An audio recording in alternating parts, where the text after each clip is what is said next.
আগামীকাল আমাদের chief adviser এবং একটা বড় দল আমাদের ইন্টারিম গভর্নমেন্টের তারা বিমস্টেক সামিটে যাচ্ছেন ব্যাংককে। তো সেই বিষয়ে আমাদের চিফ অ্যাডভাইজারের high representative doctor Khalilur Rahman উনি আপনাদেরকে ব্রিফ করবেন। সম্মেলনে অংশগ্রহণ ছাড়াও তিনি বেশ অন্যান্য কয়েকটি অনুষ্ঠানে অংশগ্রহণ করবেন, যার মধ্যে রয়েছে বিমস্টেক ইয়াং জেনারেশনস ফোরাম,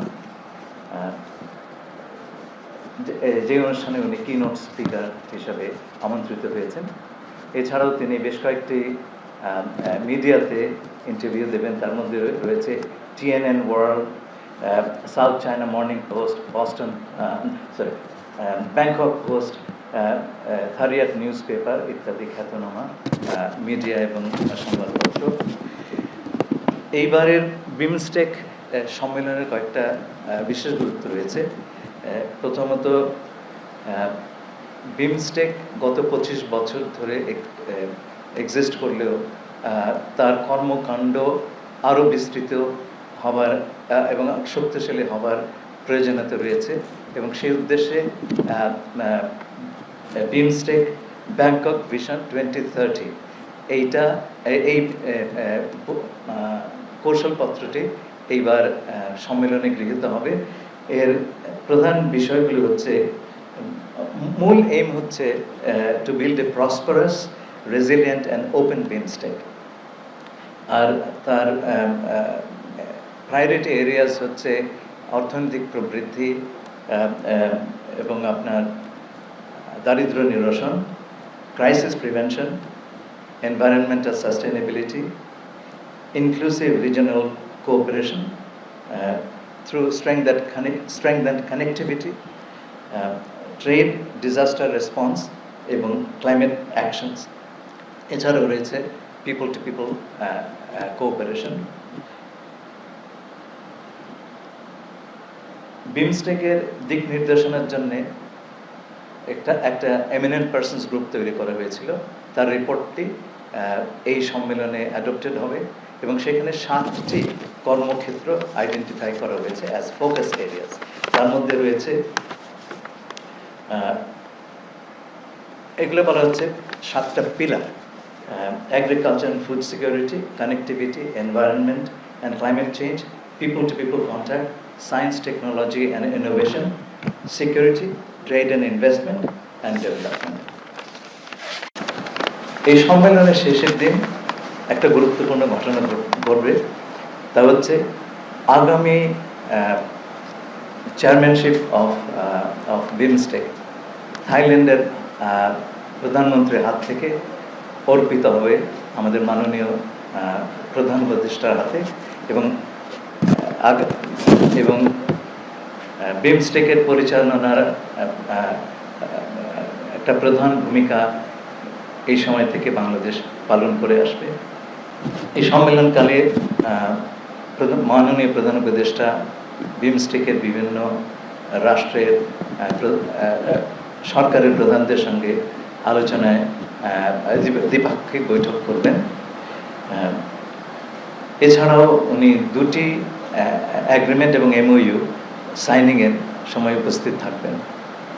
পরশুদিন অর্থাৎ 4 এপ্রিল উনি ঢাকার উদ্দেশ্যে রওনা দেবেন। আপনাদের কোনো প্রশ্ন থাকলে আমি আনন্দ চিত্তে তার উত্তর দেব। জানতে চাচ্ছি, ভারতের প্রধানমন্ত্রী নরেন্দ্র মোদীর সঙ্গে কি ওনার কোনো সাইডলাইন বৈঠক হওয়ার কথা আছে? আপনার প্রশ্নের জন্য অত্যন্ত ধন্যবাদ। আমরা এই বৈঠকের জন্য অনুরোধ করেছি সরকারিভাবে। আমাদের আশা করার সঙ্গত কারণ আছে যে বৈঠকটি হওয়ার যথেষ্ট সম্ভাবনা রয়েছে। এই অঞ্চলে কানেক্টিভিটি একটা অত্যন্ত প্রধান বিষয়। আঞ্চলিক যোগাযোগ, আঞ্চলিক সহযোগিতা ছাড়া সেটা করা সম্ভব নয়। দ্বিতীয়ত হচ্ছে, আমরা এই মুহূর্তে আন্তর্জাতিক অর্থনীতিতে যে অস্থিরতা দেখা দিয়েছে, সেটাও এই অঞ্চলের কোনো দেশ, বিশেষ করে ছোট ছোট দেশগুলো এককভাবে তার মোকাবেলা করা অত্যন্ত কঠিন। আপনি যখন জোটবদ্ধভাবে এই সমস্যাগুলোর সমাধানের চেষ্টা করবেন, সমস্যা সমাধানের সম্ভাবনাটাও সেই পরিমাণ বাড়বে। আপনাকে আশাবাদী থাকতেই হবে। এটা সত্যি 25 বছর বিমস্টেকে আমরা উল্লেখযোগ্য ফুটপ্রিন্ট দেখতে পাইনি, কিন্তু সেই সঙ্গে এইবার প্রথমবারের মতন কিছু ফোকাস এরিয়া, এবং সেগুলো খুব প্র্যাকটিক্যাল, সেই ফোকাস এরিয়াগুলো নির্দিষ্ট হয়েছে।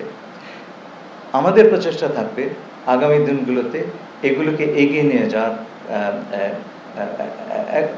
বাস্তবসম্মত একটা কার্যক্রম তৈরি করা। মিয়ানমারের কথা বললেন, মিয়ানমারের সমস্যা কিন্তু আজকের নয়, অনেক দিনের সমস্যা।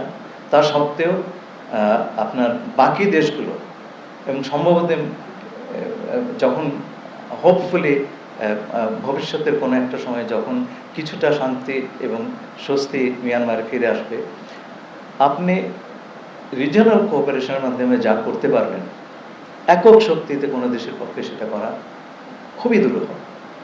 সেই কারণে আমরা অন্তত আশাটা বজায় রাখবো যে বিমস্টেক তার রোলটা প্লে করবে।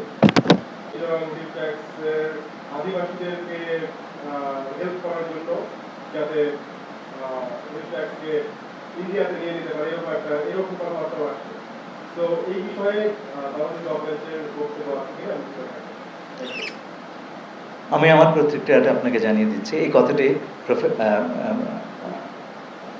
মাননীয় প্রধান উপদেষ্টা প্রথমবার বলেননি, উনি 2012 সালে একই ধরনের কথা বলেছিলেন। এর চাইতে একটু এগিয়ে গিয়ে 2023 সালে জাপানের প্রধানমন্ত্রী দিল্লিতে দাঁড়িয়ে প্রধানমন্ত্রী কিশিদা বলেছিলেন যে নর্থ ওয়েস্ট ইন্ডিয়া এবং বাংলাদেশ একটা ভ্যালু চেইনে আবদ্ধ করার, এবং উনি এই প্রসঙ্গে সিঙ্গল ইকোনমিক জোনের কথা বলেছিলেন। আচ্ছা, যেটা বিগ বি ইনিশিয়েটিভ বলে গণ্য করা হয়। দেখুন, আগেই বলেছি কানেক্টিভিটি এই অঞ্চলের সম্ভাবনার দুয়ারটা খুলে দিবে, বিশেষ করে যাদের জন্য সমুদ্রে অ্যাক্সেস পাওয়াটা খুব কঠিন। আমরা কিন্তু কানেক্টিভিটি জোর করে চাপিয়ে দেব না, দেওয়ার অবস্থা আমাদের নাই। কেউ যদি নেন খুব ভালো, আর না নিলে কী করবো আমরা? আমার কিছু করার নেই। অত্যন্ত সদুদ্দেশ্য প্রণোদিত কথাই তিনি বলেছেন।